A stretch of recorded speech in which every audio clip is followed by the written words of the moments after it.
Dear friends, I am M.A. Rashid, consultant psychologist.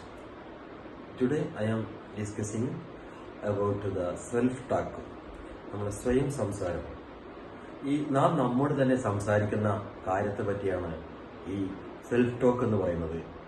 It can affect our confidence, our motivation and our well-being. നമ്മോട് തന്നെ നമ്മുടെ മനസ്സിൽ നമ്മളിങ്ങനെ പറയുന്ന കാര്യങ്ങളുണ്ട്. അതാണ് സെൽഫ് ടോക്ക് എന്ന് ഉദ്ദേശിക്കുന്നത്. ഈ സെൽഫ് ടോക്കിന്റെ പവർ എന്താണ്, ശക്തി എന്താണ് നോക്കുന്നത്. Self talk is internal dialogue that runs through our minds every day. നമ്മുടെ മനസ്സിലൂടെ കടന്നു പോകുന്ന ഒരു ആത്മകഥം എന്നൊക്കെ പറയാം, അത്തരത്തിലുള്ളൊരു സംഭവമാണത്. Our positive or negative thoughts ഒക്കെ സെൽഫ് ടോക്ക് ആയിട്ട് മാറും.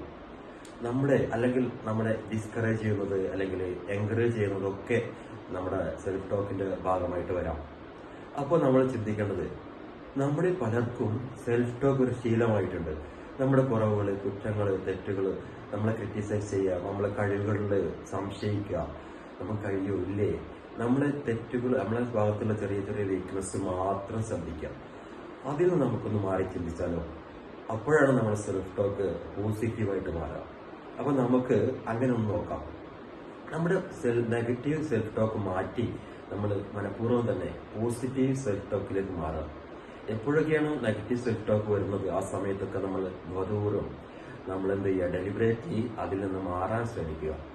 എങ്ങനെ ആയിക്കഴിഞ്ഞാൽ നമുക്ക് ഇത് പ്രാക്ടീസ് ചെയ്യുകയാണെങ്കിൽ നമ്മൾ നമ്മോട് തന്നെ പറ്റി പറയാണ്, ഞാൻ ഉഷാറാണ് എന്ന രീതിയിൽ നമ്മൾ നമ്മോട് മനസ്സിൽ ഇങ്ങനെ പറയാം. അപ്പം അതിന്റെ ബെനിഫിറ്റ്സ് എന്തൊക്കെയാണെന്നൊക്കെ, അതിന്റെ ഇമ്പാക്ട്സ് അവർ ബെസ്റ്റ് മൂഡ് നമ്മളെ കൂട്ടുന്നു, നമ്മുടെ കോൺഫിഡൻസ് ബൂസ്റ്റ് ചെയ്യുന്നു, അല്ലെങ്കിൽ ഇംപ്രൂവ് ചെയ്യുന്നു നമ്മുടെ റിലേഷൻഷിപ്സ് ഒക്കെ. പിന്നെ നമ്മുടെ അതുപോലെ ഇന്റേണൽ ആയിട്ടുള്ള ഒരുപാട് ബിലീഫ്സ് ഒക്കെ നല്ല ഉഷാറായിട്ട് മാറുന്നു. പിന്നെ നമ്മുടെ റെസിലിയൻസ് കൂടുന്നു. അത് നമ്മുടെ ജീവിതത്തിൽ തന്നെ നല്ല സ്ട്രോങ് ആയിട്ടുള്ള മൈൻഡ് നമുക്ക് ഉണ്ടാക്കുന്നു. നമുക്ക് ജീവിതത്തിൽ എപ്പോഴും മോട്ടിവേറ്റഡ് ആയിട്ട് നിൽക്കാൻ സാധിക്കുന്നു. By changing your self confidence you can change your life എന്നാണ് പറയുന്നത്. നമുക്ക് നമ്മളെ ലൈഫ് തന്നെ മാറും. നമുക്ക് ഒരുപാട് കാര്യങ്ങൾ ചെയ്യാൻ സാധിക്കും. നമ്മളെപ്പോഴും ഒരു മോട്ടിവേറ്റഡ് ആയിരിക്കും. അതുകൊണ്ട് നമുക്കിതൊരു ചലഞ്ചായിട്ട് ഏറ്റെടുത്തുകൊണ്ട് നമുക്ക് ജീവിതത്തിൽ സെൽഫ് ടോക്കിനെ പ്രോത്സാഹിപ്പിച്ചുകൊണ്ട് നമുക്ക് കഴിവുകളുണ്ട്, നമ്മുടെ പരിമിതികളൊക്കെ നമ്മൾ മാറ്റി വെച്ചുകൊണ്ട് നമ്മുടെ സ്ട്രെങ്ത്തിനെ ഓർത്തുകൊണ്ട് നമുക്ക് നല്ല പോസിറ്റീവ് സെൽഫ് ടോക്കുള്ള ആളുകളായിട്ട് മാറാൻ സാധിക്കട്ടെ എന്ന് ആശംസിക്കുന്നു. Thank you so much.